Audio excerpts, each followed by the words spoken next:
Thank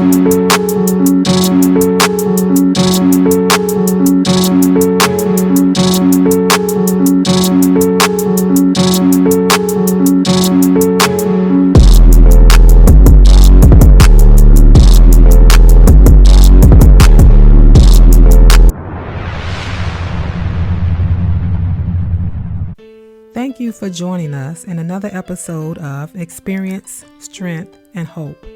My name is Catherine, and our host Tony will be joining us shortly. Our goal is to bring stories that make you laugh, smile, and even cry, but most of all, give you hope. Please don't forget to support us by subscribing to our YouTube channel and following us on Spotify, Anchor FM, and Apple Podcasts. Again, I'm Catherine, and I hope you enjoy today's show.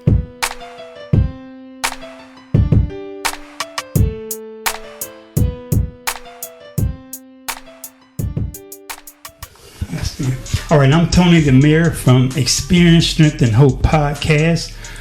That's the current name.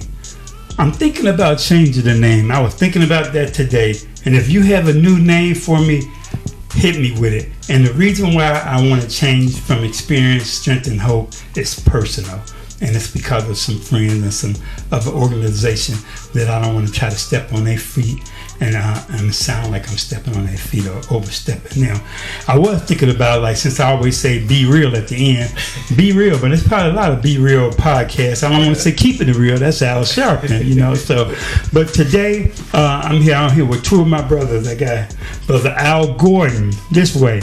How y'all doing? No, Brother Al Gordon, the camera throwing me off. Brother Al Gordon over here. How y'all doing, man? It's Al Gordon. I'm the owner and operator of All Bout Grinding LLC, the convenience store in Junction City, Kansas, on 6th and Eisenhower, and I'm also running for city commission this year. All right, Al. And I have my man, Brother Brewel Currie from Street Profits. Street Profits, let's go. Right. And just to go back and forth to tell you a little bit about it. Well, you guys know me. I'm in Tonio, or Tony the Mayor, originally from Chicago, been in Junction City for 40-something years. And I have Brother Currie here. He's been around for a while. Brother Currie and I do a little Street Profits together, not a little big thing now, going into the prison and stuff, and he'll tell you a little bit about that. And Al, I met my brother. My brother is from Chicago, so, people from Chicago make a clear connection, yes, right off. First thing they going to use is, where you from? West side, north side, so what side you from? Yes, sir, I'm from the west side. West side, the best side, they used to say, And I'm from the south side originally, and I just to tell you, I think I told him before, when I grew up, I never went on the west side. Right. I think the only time I would go on the west side is when I would go with my mother to work, and that would probably be the only time that I would go on the west side. So, I don't know, bro, but now I go over there and I find out it's a whole different world over there, man. Good food, good people, and everything. And the food is off the chain over there on the west side. Yes, sir. They call it out west Illinois. We got our own little city out there. So, and it's the same with me. I didn't really go to the south side. It's nothing against the south side. I got love for the whole city. You know what I mean? But as I got older, I started to go over there. I had an aunt who used to live out there, and her husband would take us over to like 63rd and True. And we would go hoop at the YMCA and all of that good stuff. So it's the same thing, man. It's just culture, different atmospheres on, two different places, but same city, man. And it's a beautiful place. It is. Just to give you a little history. Well, let's do this. I know you got some stuff you want to talk about. You have your paper. You use your paper, because I use my paper too. If you forget, use your paper. And remind yourself, use it. Yes, sir. We don't have our teleprompter, but we'll have it one day. But we live in a community. It's a real small community. And my brother's running for city commission, right? Yes, sir. County city commissioner. Yes, sir. And I don't know who his opponents are. I haven't seen too much of that yet, but I know it can be tough. Sometimes it can be like a good old boy type of thing, that everybody's going to vote for this person, or everybody's going to do this together. But I can remember my first time voting. And let's just talk about that. My first time ever voting was in basic training on an absentee ballot in Georgia. Wow. And Mr. Ronald Reagan was running for president.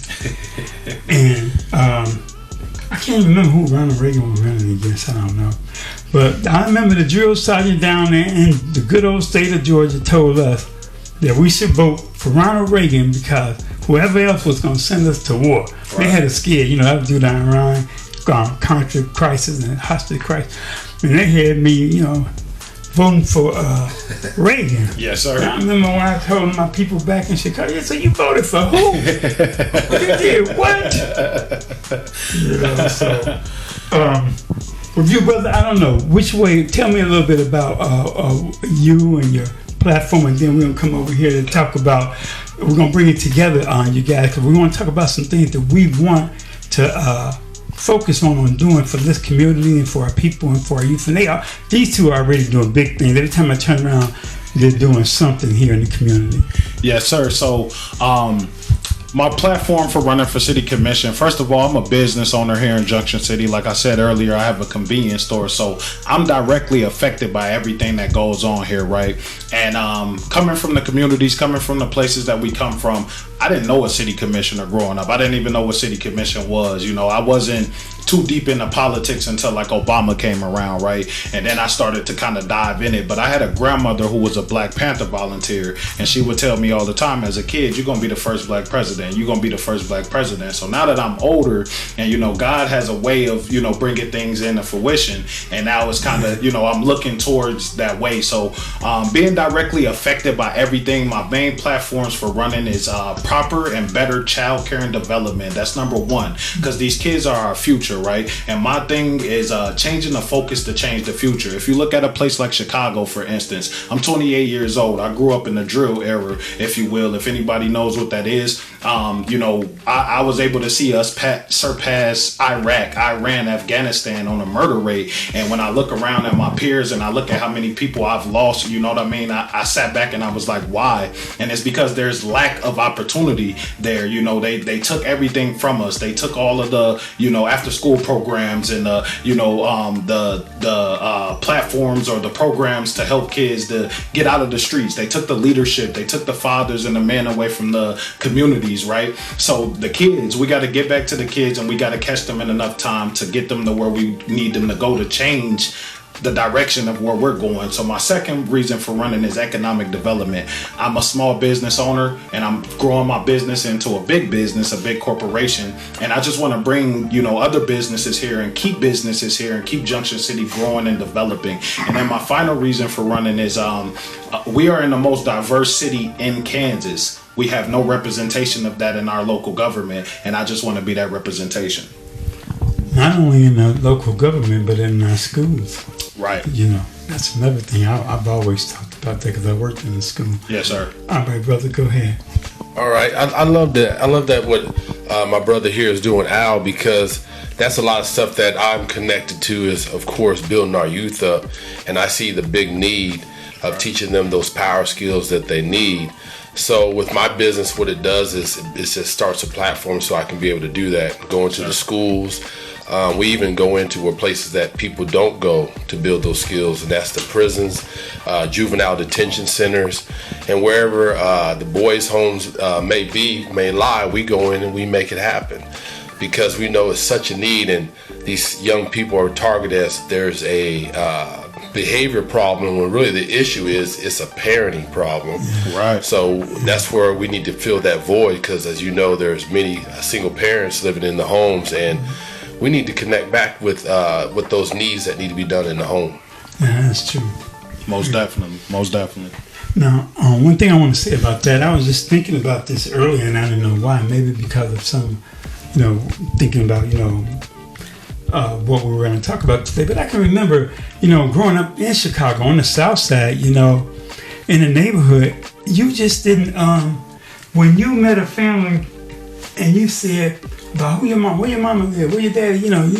You what floor? Where y'all live? It wasn't like where your mama live and your daddy live. But families were together so much, they were there. Everybody in these big complexes we stayed in on 58th Street, they had mamas and daddy. And if they didn't, it's like, you don't have a daddy? It was a shock. It was a shock, brother, that you don't have a father there. But the fathers were there, and they were there to help. And those that didn't help, they had other men in the community that helped and did things. I had guys.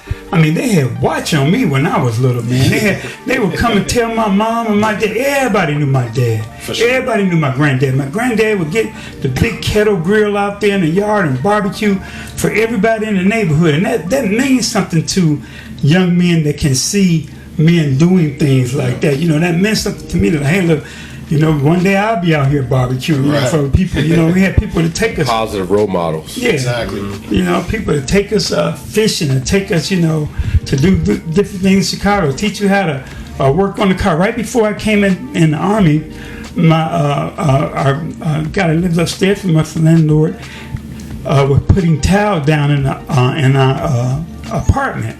Right. And he had me down there on my knees, and that was the old way. Anything like this, peeling a stick. You know, you had to use a blowtorch. I'll never forget it. Right. Blowtorch, heat that towel up. His name was Bobby Turner. Heat the towel up, then cut it to where, you know, up against the thing while it's still hot and warm. Yes, sir. You know, and cut it and do that and did that. And, you know, I felt good. You know, like, why I got to do this? But after a while, you feel good about that. You know, something that people instill in you and put in you that, like, later in life, there's something that you can use, you know, that you can do, you know. So. And then my generation, I feel like we're missing that, you know what I mean?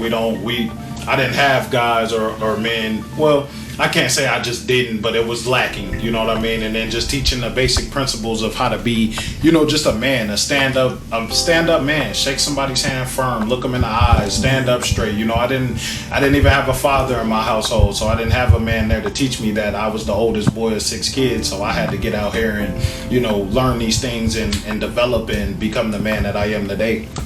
That is correct, man. Yeah. You know, one thing I draw to my understanding from all I've been through was that I was just misled and believed a lie. Right. You know, that the wrong crowd had brought to me. And now that I'm knowing the truth, that it's about being outstanding, it's about having integrity, and that's how you become successful. Yes, sir. Not by chasing after drug millionaire dreams and that chasing after things that don't have education connected to it. And I think that's what we have to connect our students. I say students because that's what I deal with, but connect our young people to is that education is a key. Yes, sir. That it opens doors for their future, and they're so creative, and that's why I love what I do, to see the creativity that they have. And I think the biggest issue is us finding what they love to do and where their gifts are and letting them use them, and that's what's going to, you know, catapult them through those areas that they struggle at. I want to say I agree with you, and I want to add on to what you just said, bro. I really, you know, felt what you just said, because I was the same way. I looked up to the guys in the community. I looked up to rappers such as like Jay-Z. You know, he was almost like a father figure to me in my life, you know, and even the rappers nowadays, I feel like they're not sending the right messages, and maybe he wasn't sending the right messages, but he taught me business. He taught me how to understand business and understand the game on a whole different way. Like, if you're gonna play this, you gotta play it the right way. And what I tell people is, I'm still a hustler, right? I just changed the product. You know what I'm saying? So that's how we gotta look at it. Like Elon Musk, the richest man in the world, said out of his mouth, the average drug dealer is a 10 times better business owner than a college professor. So what does that tell you about Elon Musk? He either knows the game or he studied it well enough to understand it. So if we can get these young brothers to understand, man, it's so much better being on this side. America's a corporation. It's built to give opportunity. So if you're on that side of providing opportunity, which we are as business owners, as black leaders, as black entrepreneurs, you feel what I'm saying? It's going to always tailor towards us. So I agree with you, and that's why I'm doing what I'm doing, changing the focus to change the future. Let's, you know, get them where we need to get them. Yeah, I love it. When these people see you guys, I can see them in the community. They see you, they come up to you, they run up to you, they want to know who you are. You know, the younger kids, the parents, women, you know, the children, you know, the women with children. It's just all about, we have to offer them something, you know, as a community and as the school. And I just want to back up, because I remember Junction City had some problems in school a while back, you know, with race and color and respect and you know, all these people going there where we're in one of the most, I don't see why they can't get along. People, they got to understand they are in one of the most diverse schools in the country, or in Kansas, and it's so diverse there. But when they walk in a classroom, it's not diverse. Right. You know, they're outnumbered. You know, in middle school, they go to middle school and they teach you 24 years old. They never had kids. You know, fresh out of K-State. Right. And don't know how to handle a young African American kid or Hispanic kid or Asian kid. May not know or study or know the different cultures. You know, all they focusing is on behavior and getting my class quiet. But when I grew up, my teachers knew me, man. Yes, sir. They lived in a neighborhood. They lived around the block. They understood your conversation that you were having. Right around the block. I act up, man, they see my mother. They come right around the corner. So, you know, maybe a diverse of students. Yeah. But one thing we do have to work on is just getting more African American teachers in the school, Hispanic teachers in the school system. Yes, you know, I agree. Totally agree. One, they got to go. They have to seek after that type of degree. They got to get hired, and we have to hire them. Exactly. And we also have to step up to the plate and, you know, go for these roles or these titles or these positions, if you will, just like myself running for a city commission. You know, we have to get into these rooms. We have to understand what's going on and be a part of these processes. Like you said, we had teachers in the communities. Also, I think what we need to do is extensive background checks, because there's a history there. You know, oftentimes you can see it. You can trace somebody back long enough to see, okay, this person has a problem. And I would think as a school system or as the head of schools, you know, if you're sitting down with these people, you should want the best for the children, because like I said earlier, the children are our future. And also I wanted to touch back on the education, like what Brewel was talking about. You know, school is excellent, and I'm never knocking school or anything like that. I graduated high school a semester early. I jumped into college. I did not finish, but I did go to COD, which is one of the biggest colleges, community colleges in America. But I also learned, even as an adult, that everybody learns different. You know, everybody's not meant to sit in a classroom and just listen to somebody talk to them. Some people are hands-on learners. Some people are visionaries. You know, it's different ways of learning. So just because this system says that you're failed or you're not smart enough, that's just because you might not just learn in that way. So there's different avenues. That's one thing I've done in the last couple years with changing my mindset, is unlearning and relearning everything I knew. Diving my head in the books that I wanted to learn about: business, politics, being an entrepreneur, debt-free living, credit, all of that good stuff. You know, the things that really propel you in life and get you to that financial freedom and that generational wealth that we're all seeking. That gets you right to where you're at, man. Yeah. Job Corps, because like he said, everyone's not built for college. Right. But that trade can make you a lot of money too. Yes, sir. You know, that's so big. It's so big because we were told that growing up, that you had to go to college in order to be successful, and it has nothing to do with it. So I can just reach back where I was talking about the education. What I teach young people to do is find out what they enjoy doing, and if there's a book that you can look on YouTube about what you want to do, and you educate yourself that way. You know what I'm saying? Or even connect to someone that's doing something that you want to do, that they're on that higher level, and you grow, but you keep that individuality and that vision that you have for how you want it to be done at the end of the day. You know, it's so much going through my head. This is some great conversation, because this is a huge piece that I think America is failing on, because I see so many young people, especially of my ethnicity, that communication is one of the bigger problems too, or handling conflict. Yes, sir. So I teach them how to handle conflict and to face that conflict, but do it in an appropriate way, in a way that it will be successful, a win-win on both sides of it. Because a lot of our people of color, we are faced with Caucasian teacher, whatever, and we have a different lingual, and they may take it as negative when it really is positive. And I've seen that. I've seen that hands-on, being misunderstood, and I have to teach young people how to know who you're going to and how to communicate that to them. Right. I had to learn when a kid kept calling me bruh.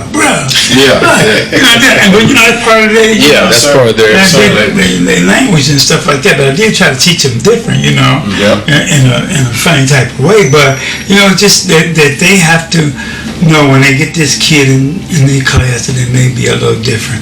Now you talking about on your platform first. Did you say early childhood or child? Yep, better childhood. Tell me child care development.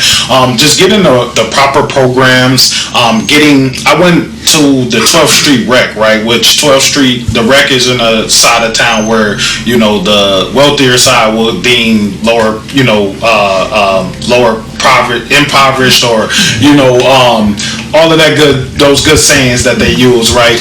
And I was in there, I was doing a walkthrough, and the head director, she told me that they stopped being able to advertise to the high school, and I thought that was very big, because those programs, that place, period, like that's what I was talking about Chicago, how they took a lot of that stuff. They got yoga classes in there, they got walking classes in there, they have computer rooms and gaming rooms and basketball gyms and volleyball and all of this good stuff. They have a community garden out back. You know what I mean? Like, why would you stop that from being able to be advertised to the high school when kids need these things? We need to know about these things. We need to be able to be a part of it and grow it and be the next, you never know, you might have the next director there, you might have the next business owner there, you know what I mean? So I just want to get the proper teaching, like we were just talking about, with teachers not understanding. See, I was fortunate enough to not only grow up in, what they would call the hood or the ghetto.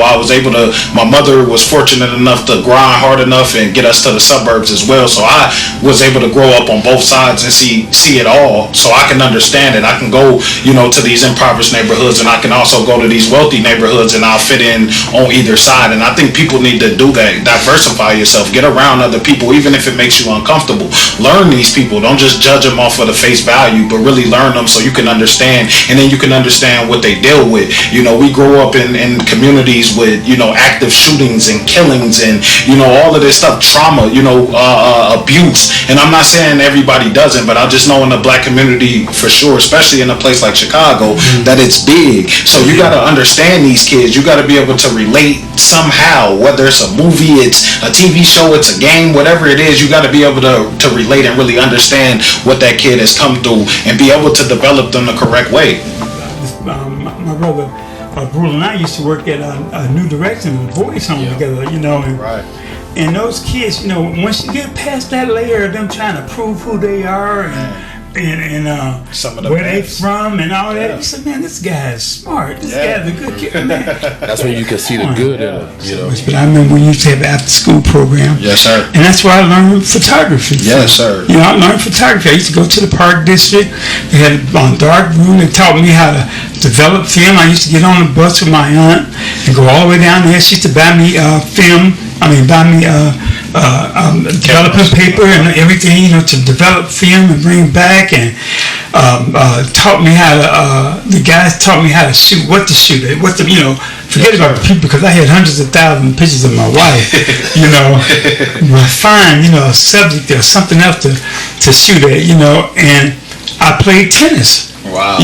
My aunt had me playing tennis. I think my sister, the story is that she was supposed to get the tennis lessons and I got them. Right. So I got the tennis lessons going all the way on the north side of Chicago. Okay. Get on the bus, the subway, go way up by DePaul University. Yes, sir. I would be the only black guy in there except for the janitor. Right. And I say, I was a kid. Right. Man, I was a young kid learning how to play tennis, man. They treated me so good, man. Had me eating avocado sandwiches. Yes, sir. Yeah, that's big, man, because it changed your life. It even changed your outlook. Like you said, you're the only black person, so now look at, who you can learn from and who you can mold with and be a sponge in these rooms. You never know who you're even talking to. So, being able to get out, like I just said, diversifying yourself, that was diversity. So it's amazing. And I thank God for both of you guys who are mentors and who are doing things in the community. And we don't want to, I'm not glad how we're doing it. We're joining together. Yes, sir. You understand what I'm saying? A lot of the organizations, what I see in Junction City now, they're starting to say, hey, look, let's join together. Yes, sir. Let's hit this hard and do what we can together. Instead of separate.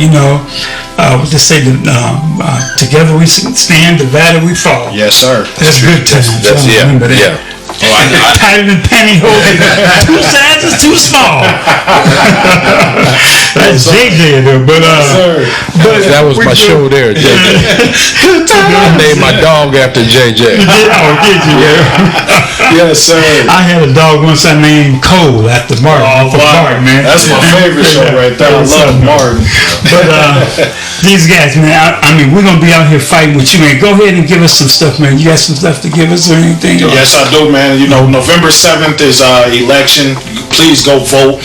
We're going to get out here. We're hitting them hard already. We're speaking at all of the events. We are part of these committees. I need you guys to, come out and support, get behind us. Like he said, join up with us. We're better together, man. Look at these three minds right here, what we come up with and what we done. And these guys don't even know. I'm a student of both of them. I sit back and I study these guys. I watch these guys. I learn from these guys. And they've helped even in the last couple years develop me into the better man that I am today. So I just say, get out here, let's support each other. Whatever is going on, let's get behind it. And let's come together and really push this thing the way that we should. What I want to say is I want to support this brother right now, what he's got coming up with the election. I think that's one of my main focuses right now, because we connect in so many ways of what we're doing. But I was thinking before we came on, is how God puts us in different areas. You know what I'm saying? Yes. He'll have you a king here, all these different kings in different areas, and he gives us those areas for us to have dominion over, to do his will. And that's what's happening. I've seen it happen right here in our town. So this young man right here, I see where he's a king at, where God has placed him, and I want to be there to support that. It's not me being in no competition. It's about supporting each other, what God has given us to do. The same thing, I know this brother supports me going into the prisons, the juvenile detentions and whatnot. And if we do that, I tell you what, there's so much good that we can get accomplished here. I'm telling you, make impact after impact after impact, and that's what it's all about. Exactly. And so we're going to join together. We're going to help some of these young men. We're going to get together. I don't know how. I mean, they've tried before trying to put different mentoring programs together and everything. So we want to teach them. We want to teach them on well. I mean, I want to focus on not just our young men, but our older men. As I get older, I dealt with my prostate cancer, my second round, just finished radiation a couple of weeks ago. And so I want other people to know, not just about, the education about, prostate cancer and what, because there's a lot of knowledge out there for that, but to know the things that you're going to go through. I want people to teach, more support groups. I look at the support group, and the support group had people who had passed away years ago. What's the contact number? Wow. So, I'm working on that right now, but to educate them and not educate, let's say comfort them. Mm-hmm. Because you're going to be up and down. You're going to be depressed sometimes. You're going to be, not just cancer and a lot of things, as far as men, not just black men, but men period. Because we don't want to, we got to put up that front sometimes. Yeah, we don't say that we hurting, got to be transparent to one another. Got to be transparent, man. Right.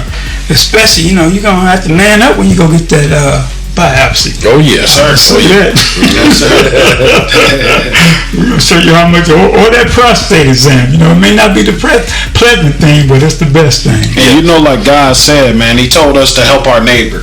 Okay. Don't worry about us. He got us. We just got to help our neighbor. So if I'm helping you, you helping Brewel, it comes all the way back around, and He has all of us. So you right, man. As men, we got to get together. We got to be able to come to each other. We all warriors and we all kings out here. And if I got some kinks in my armor, I need my men some time to come through and let me know, patch me up and say, let's get back out here, bro. So yes, sir. I agree 100% with that.